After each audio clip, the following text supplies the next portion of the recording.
today is shed day. We need to get the shed up. We've got one up already. Proper rooney. Tile on there.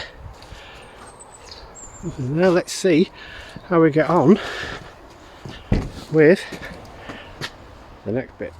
Okay, so we've got two pieces up, two lengths. This one here, this one seems to be double skinned, weighs an absolute ton. Took 4 of us to put it up. Right, that's popped up with the door for now.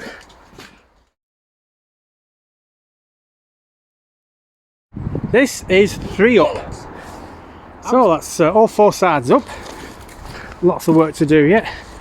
Roof, trims, windows, doors. Let's have a look. Handy step. And whoever made this did it by hand. Don't know what all that was for. Spark pallets.